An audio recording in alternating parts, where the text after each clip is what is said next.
É com satisfação que eu trago à tribuna, no dia de hoje, um bom exemplo.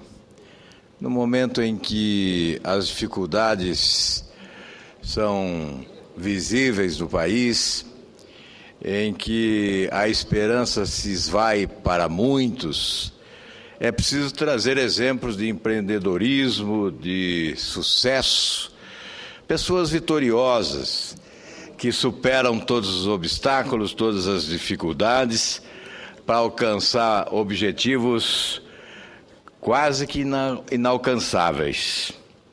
Eu registro com enorme satisfação o lançamento deste livro. Carlos Wizard, quem escreve é Inácio de Loyola Brandão. Sonhos não têm limites. É a trajetória do professor que se tornou um dos maiores empreendedores do Brasil. Uma história que merece ser conhecida. Uma história exemplo.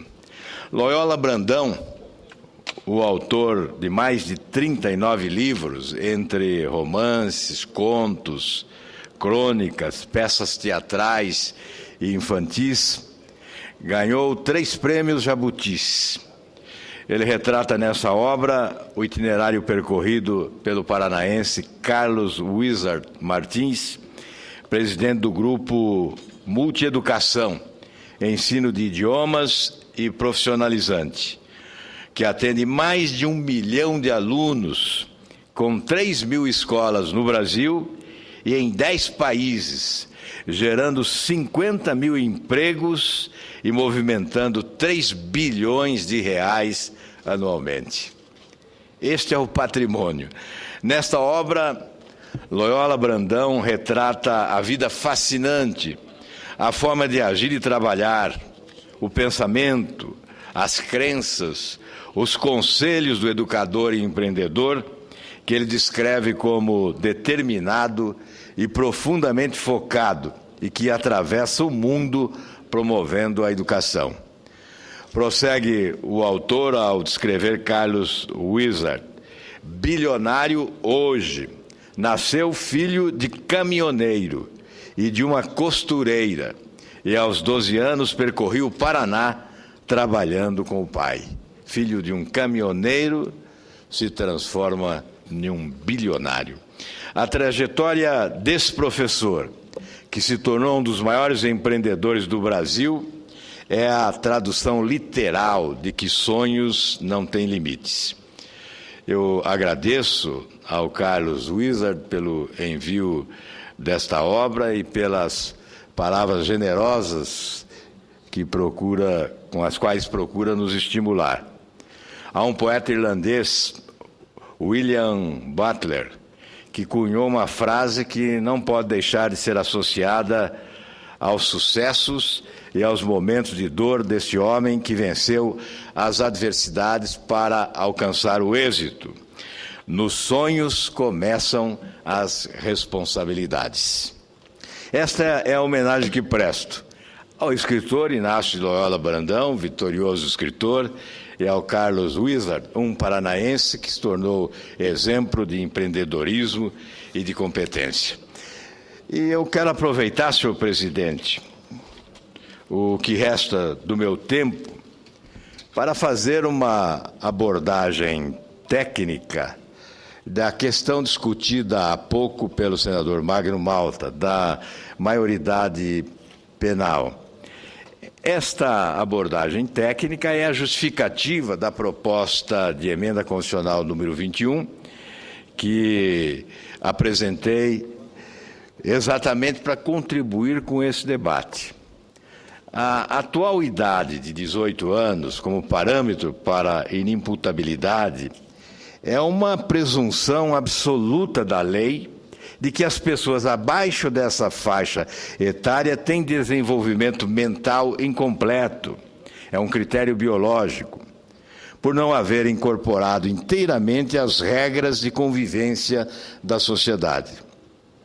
Entretanto, tal argumento não tem sido comprovado pela ciência psiquiátrica. Ao contrário, a evolução da sociedade moderna tem lhes possibilitado a compreensão cada vez mais precoce dos fatos da vida. A imputabilidade trata de uma ficção jurídica ditada por uma necessidade de política criminal, por ser imprescindível a repressão e a prevenção no cometimento de crimes e ao oferecimento de maior segurança à sociedade. A política criminal envolve o estudo dos elementos relacionados ao crime, cabendo ao Estado adotar as medidas necessárias à redução e à prevenção dos delitos. É de esclarecer que essas medidas surgem da ininterrupta mudança social, resultando em novas ou antigas propostas ao direito penal, decorrentes de revelações empíricas, possibilitadas pelo desempenho das instituições que integram o sistema penal e pelos avanços e descobertas da criminologia. Raul Zaffaroni conceitua a criminologia como a ciência ou a arte de selecionar os bens ou direitos que devem ser tutelados jurídica e penalmente e escolher os caminhos para efetivar tal tutela, o que implica a crítica dos valores e caminhos já eleitos. A política criminal, para Fernando Rocha, estabelece o encargo, os conteúdos e o alcance dos institutos jurídicos penais, bem como a aplicação prática do direito penal. São as opções da política criminal que decidem sobre a tipificação ou não de determinadas condutas e quem deve ser responsabilizado. Assim, buscamos trazer a história da redução da maioridade penal, que não é tão distante de normas anteriores do nosso país. O primeiro Código Penal brasileiro, de 1830, fixou a idade de imputabilidade plena em 14 anos. Portanto, em 1830, a maioridade penal estava estabelecida para os 14 anos, prevendo um sistema biopsicológico para a punição de crianças entre 7 e 14 anos. O Código Republicano de 1890 estabelecia que era irresponsável penalmente o menor com idade até 9 anos. Portanto, em 1890, a idade era 9 anos. E nós estamos discutindo em 2013 se devemos permanecer com 18 anos, com 16 anos, e a minha proposta sugere 15 anos. Ou seja, nós estamos discutindo um grande retrocesso.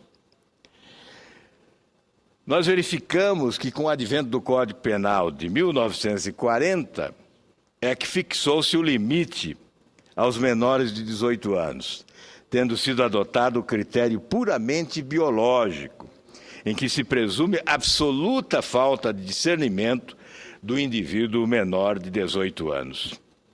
Portanto, em 1940 é que ocorreu o grande retrocesso. Se nós estabelecermos parâmetros de comparação com a legislação de outros países. No artigo 228 da Constituição, aí nós vamos discutir a questão da constitucionalidade desta proposta. Quando se fala em cláusula pétrea, não há que se falar que o artigo 228 da Constituição Federal seja cláusula pétrea. Com o fulcro no artigo 60, parágrafo 4º dessa Constituição. Haja vista que a inimputabilidade não apresenta características de universalidade e indivisibilidade, essenciais aos direitos individuais. Ou seja, para aqueles que advogam ser cláusula pétrea, há aqueles que contestam com esta afirmativa inimputabilidade não apresenta características de universalidade e indivisibilidade essenciais aos direitos individuais. Portanto, não se trata de cláusula pétrea.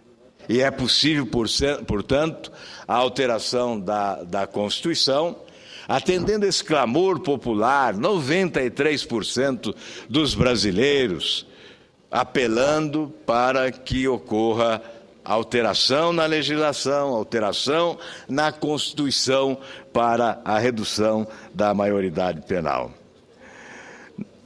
Nas imagens veiculadas pela mídia, cada vez mais frequentes, há cenários dramáticos de jovens, alguns até no limiar entre a infância e a adolescência, audaciosos, violentos, dispostos a tudo e prontos para qualquer tipo de ato infracional, inclusive dispostos a matar gratuitamente.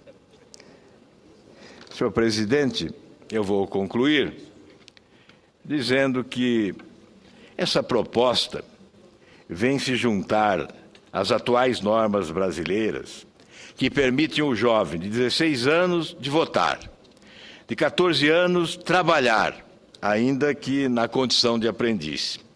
Todos esses fatos corroboram para a audácia dos jovens, que nos dias de hoje possui mais conhecimento e acesso aos meios de comunicação e informação do que o jovem de 1940. Portanto, trata-se de uma evolução que não pode ser ignorada pelos parlamentares. Para concluir, esta afirmação de governistas de que não temos um sistema prisional adequado para acolher menores infratores não se justifica, não tem sentido, porque é evidente que o povo paga impostos para que o governo possa oferecer o sistema prisional adequado e, sobretudo, oferecer uma legislação rigorosa que proteja a sociedade. É responsabilidade do Estado, portanto, oferecer condições adequadas para o acolhimento dos menores infratores. Isso não justifica a manutenção da maioridade aos 18 anos de idade. Esse argumento me parece ser inconsistente, pífio mesmo, é um argumento que me parece não faz jus à inteligência daqueles que o defendem. Muito obrigado, senhor presidente. Eu concluo aqui, embora, se fosse acompanhar o pronunciamento do senador Magno Malta, eu teria que ficar aqui até o final da tarde. Muito obrigado, senhor presidente.